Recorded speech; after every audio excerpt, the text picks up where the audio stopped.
வணக்கம். இது ஈரோ தமிழின் இரவு நேர பிரதான செய்திகளோடு இணைந்திருக்கும் நான் ஜெனிஃபர் ஹசன். முதலில் தலைப்புச் செய்திகள். பாடசாலை அபிவிருத்தி உத்தியோகத்தர்களின் உணவு தவிர்ப்பு போராட்டம் நிறைவு. 6ஆம் தரத்திற்காக அறிமுகப்படுத்தப்பட்ட எந்தவொரு பாடத்தொகுதிகளும் நீக்கப்படவில்லை. இலங்கை சுதந்திரத்தை கரிநாளாக அனுஷ்டிக்குமாறு அழைப்பு. மகிந்த ராஜபக்ஷவின் மனைவி ஹிரந்தி ராஜபக்ஷ 4 மணித்தியாலங்களுக்கு அதிக நேரம் போலீஸ் நிதி மோசடி பிரிவில் வாக்குமூலம். திருகோணமலை புத்த சிலை விவகாரம். பிக்குகள் இருவரின் விளக்கமறியல் உத்தரவு மேல் நீதிமன்றத்தால் நிராகரிப்பு. பாராளுமன்ற குழு தலைவர் பதவியிலிருந்து பாராளுமன்ற உறுப்பினர் சிவஞானம் ஸ்ரீதரன் நீக்கப்பட்டதாக தகவல். தொடர்வன விரிவான செய்திகள்.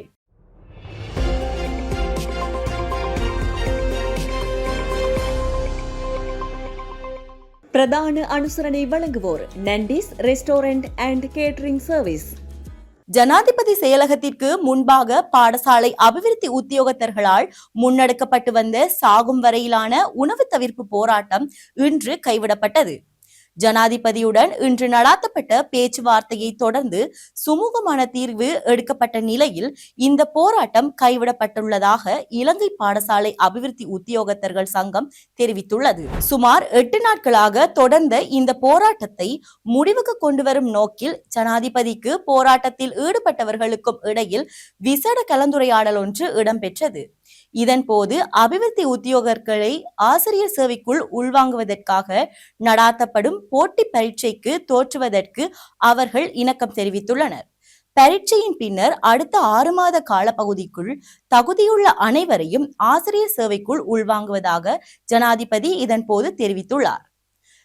தங்களுக்கு வழங்கப்பட்ட இந்த உறுதிமொழியை அடுத்து உணவு தவிர்ப்பு போராட்டத்தை உடனடியாக கைவிடுவதாக அகில இலங்கை பாடசாலை அபிவிருத்தி உத்தியோகத்தர் சங்கம் அறிவித்துள்ளது. கடந்த 7 வருடங்களாக பாடசாலையில் பணியாற்றி வரும் தங்களை எவ்வித நிபந்தனையுமின்றி ஆசிரியர் சேவையில் இணைக்க வேண்டும் என்ற கோரிக்கையுடனேயே இந்த போராட்டம் முன்னெடுக்கப்பட்டமை குறிப்பிடத்தக்கது. புதிய கல்வி சீர்திருத்தங்களின் கீழ் 6ஆம் தரத்திற்கு அறிமுகப்படுத்தப்பட்ட எந்த ஒரு பாடத்தொகுதிகளும் நீக்கப்படவில்லை என பிரதமர் கலாநிதி ஹரணி அமரசூரிய இன்று நாடாளுமன்றத்தில் தெரிவித்துள்ளார். இன்று பாராளுமன்றத்தில் பாராளுமன்ற உறுப்பினர் நளின் பண்டார எழுப்பிய கேள்விகளுக்கு பதிலளிக்கும் போதே பிரதமர் இது தொடர்பாக தெரிவித்துள்ளார். இந்த சீர்திருத்தங்களை அடுத்த ஆண்டிலிருந்து நடைமுறைப்படுத்த அரசாங்கம் திட்டமிட்டுள்ளதாக அவர் சுட்டிக்காட்டியுள்ளார். 6ஆம் தரத்தின் 1ஆம் தவணைக்கான பாடத்தொகுதிகளே அச்சிடப்பட்டுள்ளன. அவற்றுள் எதனையும் நாம் நிராகரிக்கவோ அல்லது நீக்கவோ இல்லை. 6ஆம் தரத்திற்கான திட்டத்தை 2027ஆம் ஆண்டில் நடைமுறைப்படுத்த முன்மொழிந்துள்ளோம். 2027இல் அதனை நடைமுறைப்படுத்தும் போது அவற்றை பயன்படுத்துவதற்காக நாம் திட்டமிட்டுள்ளோம். அதனை தற்போது நீக்கவோ அல்லது நஷ்டம் ஏற்படும் வகையில் எந்த ஒரு தீர்மானத்தையோ நாம் எடுக்கவில்லை. 6ஆம் தரத்திற்கான பாடப்புத்தகங்களை நாம் ஏற்கனவே அச்சிட்டுள்ளோம். தற்போது களஞ்சிய சாலைகளில் உள்ளவற்றை விநியோகிக்க ஆரம்பித்துள்ளோம். பிப்ரவரி மாதம் நடுப்பகுதிக்குள் அதனை பாடப்புத்தகங்களை விநியோகிக்க தயாராக உள்ளோம். ஆசிரியர்கள் கற்பித்தல் பணிகளில் ஆரம்பித்துள்ளனர். பழைய பாடத்திட்டம் நடைமுறையில் உள்ளதால் ஆசிரியர்களால் அவற்றை கற்பிக்க முடியும் என மேலும் அவர் தெரிவித்துள்ளார்.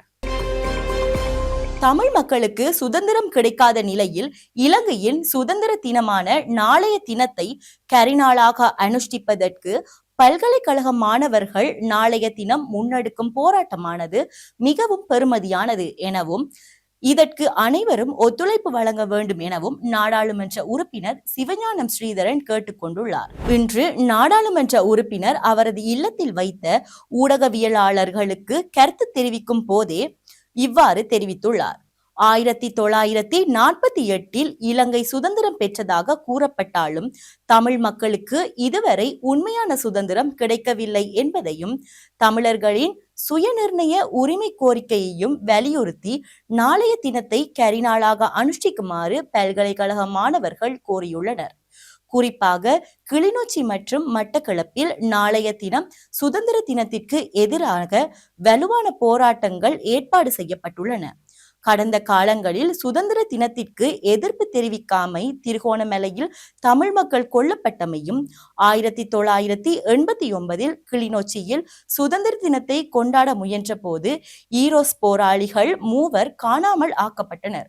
தற்போதைய அனுர அரசாங்கம் கூட தமிழ் மக்களின் காணி விடுவிப்பு, அரசியல் கைதிகளின் விடுதலை மற்றும் நிரந்தர அரசியல் தீர்வு போன்ற விடயங்களில் உரிய கரிசனை காட்டவில்லை என ஸ்ரீதரன் இதன் போது குற்றம் சாட்டினார். இலங்கையின் தேசிய கொடி தமிழ் மக்களை அரவணைக்கவில்லை எனவும், இதனால் தமிழ் மக்களுக்கு இழைக்கப்பட்ட அநீதிகளை வெளிப்படுத்தும் வகையில் வர்த்தகர்கள் மற்றும் பொதுமக்கள் நாளைய தினத்தை துக்க நாளாகவும் கரிநாளாகவும் அனுஷ்டித்து மாணவர்களின் போராட்டத்திற்கு ஒத்துழைப்பு வழங்குமாறு கோருகின்றோம் என்றார். மிக குறிப்பாக கிளிநொச்சியிலும் மட்டக்களப்பிலும் நாளைய தினம் நடைபெற இருக்கின்ற இலங்கையின் சுதந்திர தினத்தை கரிநாளாக தமிழர்கள் அனுஷ்டிக்க வேண்டும் என்கின்ற இந்த போராட்டம் மிக வலிமையானது. ஒரு தேசம் சார்ந்து, தமிழ் தேசிய இனத்தினுடைய அடையாளம் சார்ந்து, தமிழ் தேசிய இனத்தினுடைய தமிழ் தேசம் சார்ந்து எங்களுடைய மன எண்ணங்களை, எங்களிடம் இருக்கின்ற உணர்வுகளை வெளிப்படுத்துகின்ற ஒரு நாளாக இந்த நாள் அமைந்திருக்கிறது. ஹிரந்தி ராஜபக்ஷ 4 மணித்தியாலங்களுக்கும் அதிகமான நேரம் வாக்குமூலம் வழங்கிய பின்னர் போலீஸ் நிதி மோசடி பிரிவிலிருந்து வெளியேறியுள்ளார். முன்னெடுக்கப்பட்டு வரும் பல விசாரணைகள் தொடர்பில் வாக்குமூலம் வழங்குவதற்காக முன்னாள் ஜனாதிபதியின் மனைவி ஹிரந்தி ராஜபக்ஷ இன்று காலை 9:30 மணி அளவில் நிதி மோசடி விசாரணை பிரிவிற்கு வருகை தந்தார். மஹிந்த ராஜபக்ஷ ஜனாதிபதியாக பதவி வகித்த காலத்தில் ஹிரந்தி ராஜபக்ஷ மேலும் 2 இணைந்து கூட்டு வங்கி கணக்கை பேணி வந்த ஸ்ரீலிய கணக்கின் ஊடாக இடம்பெறுவதாக கூறப்படும் நிதி மோசடி தொடர்பான விசாரணைகளுக்காகவே அவர் இன்று போலீஸ் நிதி மோசடி விசாரணை பிரிவிற்கு அழைக்கப்பட்டிருந்தார். ஹிரந்தி ராஜபக்ஷ கடந்த ஜனவரி 27 வாக்குமூலம் வழங்குவதற்காக அழைக்கப்பட்டிருந்த போதிலும் அன்றைய தினம் அவர் சமூகம் அளிக்கவில்லை என்பதுடன் வேறொரு தினத்தை கோரியிருந்தார். அதற்கமைய அவர் இன்றைய தினம் அழைக்கப்பட்டிருந்தார். ஹிரந்தி ராஜபக்ஷ போலீஸ் நிதி மோசடி விசாரணை பிரிவிலிருந்து வெளியேறிய போது ஸ்ரீலங்கா பொதுஜன பெரமுனவிற்கு ஆதரவாக பெருமளவிலானோர் அங்கு குழுமியிருந்தனர். திருகோணமலை புத்த சிலை சம்பவம் தொடர்பாக திருகோணமலையை சேர்ந்த பலாங்கொட கஸ்ப தேரர் மற்றும் கல்யாண வங்ச திஸ்ஸ தேரர் ஆகியோரை விளக்கமறியலில் வைக்க உத்தரவு கோரி தாக்கல் செய்யப்பட்ட மனுக்களை மேன்முறையீட்டு நீதிமன்றம் தள்ளுபடி செய்து உத்தரவு பிறப்பித்துள்ளது. மேன்முறையீட்டு நீதிமன்றத்தின் தலைமை நீதிபதி ஹேரந்த அபேசூரிய மற்றும் நீதிபதி பிரியந்த பெர்னாண்டோ ஆகியோர் அடங்கிய 2 நீதிபதிகள் கொண்ட அமர்வு இந்த உத்தரவினை பிறப்பித்துள்ளது.